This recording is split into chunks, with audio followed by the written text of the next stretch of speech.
Chegamos então ao século XIX, início do século, né? E vamos observar que Portugal, nesse momento, se apresenta como uma das nações mais atrasadas da Europa. Esse atraso no que diz respeito principalmente às ideias e às reformas políticas, né? Nessa época, o Estado português está sendo governado por um príncipe regente, Dom João, na medida em que a rainha, Dona Maria I, havia sido afastada do poder em decorrência de um diagnóstico de demência. Na verdade, Dom João era o segundo filho da rainha.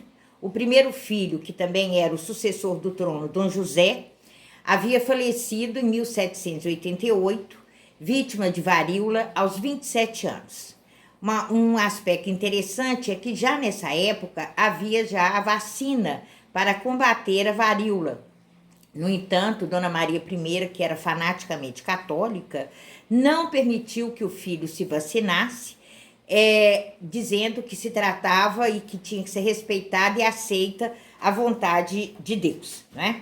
Muito bem, nós vamos ver então que Dom João, que estava no poder, ele é descrito pelos estudiosos como um indivíduo tímido, medroso, supersticioso, feio e muito indeciso, né?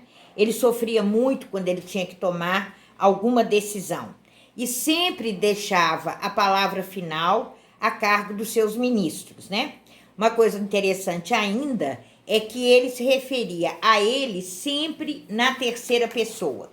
Sua Majestade quer passear, Sua Majestade quer comer, Sua Majestade quer dormir. Então, sempre usando a terceira pessoa.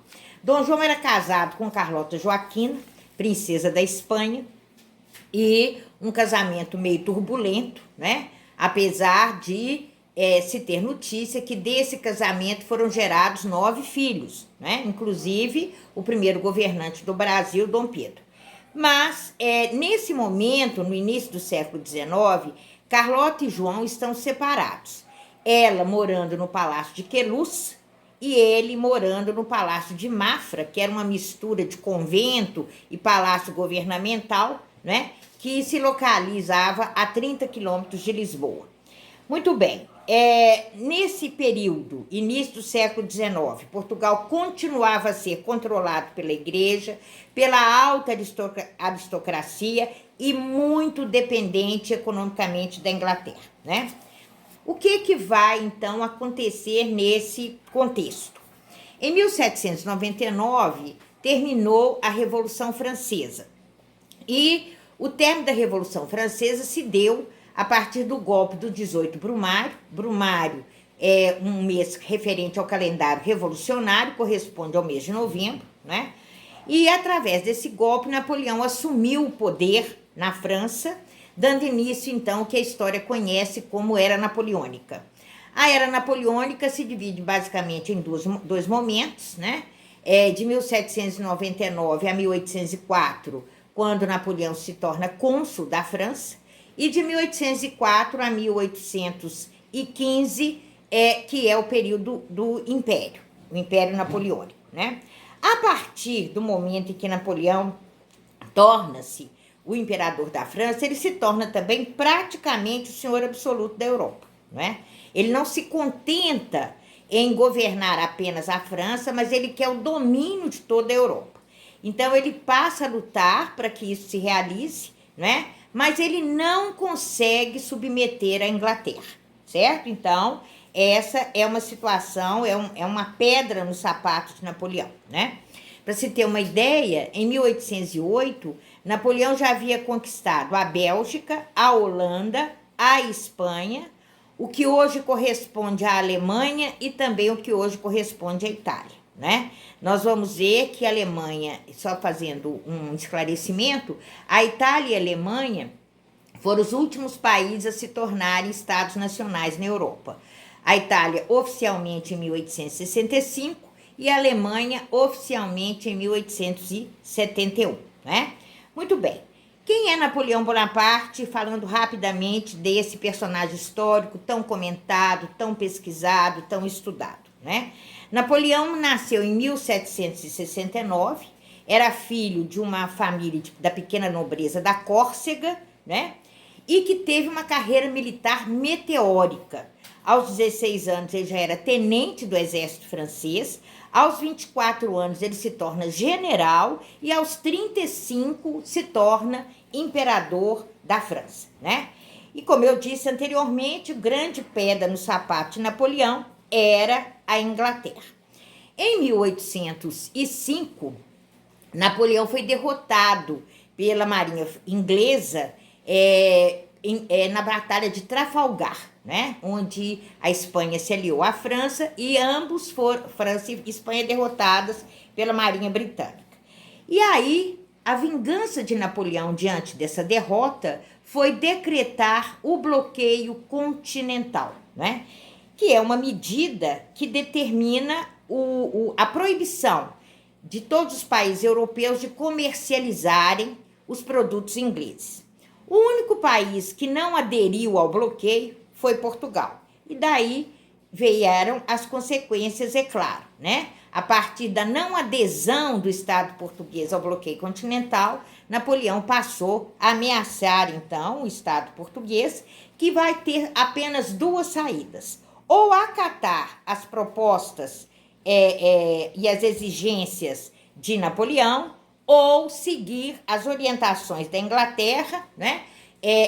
A partir de acordos, fazer acordos com a Inglaterra, e das propostas da Inglaterra era transferir o Estado português aqui para o Brasil. Na verdade, a ideia de se transferir a administração portuguesa para a sua maior e única colônia na América, que era o Brasil, era um plano bem mais antigo. Desde a União Ibérica, que começou em 1580 e durou até 1640, que já se propunha transferir o Estado português, né, a administração do Estado português, para ser sediado aqui no Brasil, né? Nós vamos ver, então, que essa ideia vai ser falada várias vezes, em vários momentos da história portuguesa. O próprio Marquês de Pombal também sugeriu essa transferência em algum momento do período em que ele esteve à frente do governo português. No entanto, isso só vai se dar realmente diante das ameaças napoleônicas em 1808. Como Portugal não aderiu às determinações do bloqueio continental, a França, através do seu imperador, Napoleão Bonaparte, deu início às ameaças, né? Em Portugal, a situação começou a ficar bem crítica diante das ameaças napoleônicas. Nós vamos ver que, diante das indecisões do príncipe regente, no momento governante de Portugal, formaram-se então dois partidos. O Partido Francês, liderado por Antônio Araújo Azevedo, ministro das Relações Internacionais em Portugal, que defendia a aliança com a França, né? Julgando ser mais vantajoso para Portugal, menos conflituoso, enfim. E do outro lado, o Partido Inglês, liderado por Rodrigo de Souza Coutinho, ministro dos Negócios da Marinha e Domínios Ultramarinos, que achava que a melhor saída, defendia isso, que a melhor saída era transferir toda a administração do Estado português para o Brasil. Em agosto de 1807, Napoleão deu um ultimato a Portugal, né, exigindo que o país declarasse guerra à Inglaterra. O Conselho de Ministros se reuniu então e, para ganhar tempo, eles enviam uma correspondência a Napoleão falando que as suas exigências iriam ser cumpridas, mas na verdade sabe-se que essa correspondência era apenas para empurrar um pouco a situação mais para frente, as decisões, enquanto se decidia internamente o que fazer com Portugal, né, ia também tentando acalmar os ânimos de Napoleão, pedindo a ele aí que esperasse mais um pouco pelas decisões.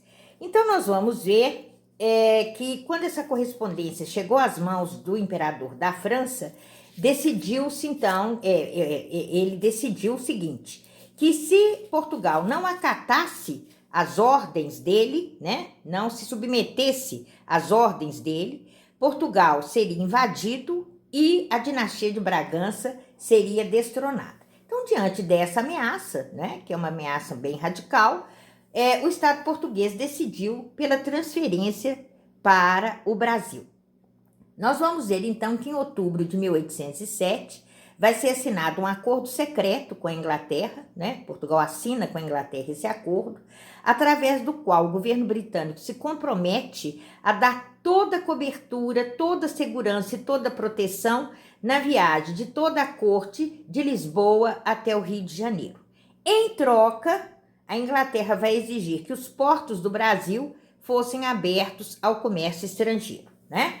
Nós vamos ver que, apesar de toda essa tentativa de empurrando a situação junto ao imperador da França, as ameaças por parte dele vão continuar, né? Nós vamos ver ainda que, como Portugal não dava uma resposta definitiva para Napoleão, no dia 24 de novembro, as tropas francesas vão invadir Portugal sob o comando do general Junot. O general Junot, cujo nome completo é Jean-Andoche Junot, era um velho amigo do imperador da França, né? Ele era considerado pelos estudiosos um comandante militar de segunda linha. Segundo esses mesmos estudiosos, ele fez uma carreira militar mediana, né? E aí vem o questionamento: por que Napoleão delegou a Junot essa missão de comandar as tropas francesas que deveriam invadir Portugal? Nós vamos ver que os mesmos estudiosos dão algumas respostas para essas questões. Primeiro, eles dizem que Junot e Napoleão eram amigos pessoais. Segundo, que Junot conhecia muito bem a política portuguesa, porque entre 1804 e 1805 ele serviu como embaixador da França em Lisboa. E terceiro, porque o imperador da França contava com o despreparo do exército português, né?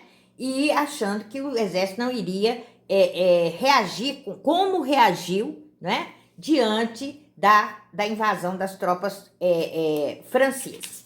O fato é que entre os dias 24 e 27 de novembro de 1807, né? Nós vamos ver que vai acontecer o embarque de toda a corte portuguesa, né? A corte portuguesa contando aí mais ou menos 15.000 pessoas, entre burocratas, a alta aristocracia, membros do clero, que serão embarcados aí nos navios escoltados pela Inglaterra. Além disso, nós vamos ver que os palácios de Queluz e Mafra foram esvaziados às pressas, né? E além também disso, nós vamos ver que milhares de bagagens foram embarcadas, assim como milhares de bagagens foram esquecidas, né? No cais ali. A população portuguesa assistiu a tudo isso espantada, indignada, assustada e desamparada. Então, a situação realmente se tornou uma situação para Portugal bem delicada.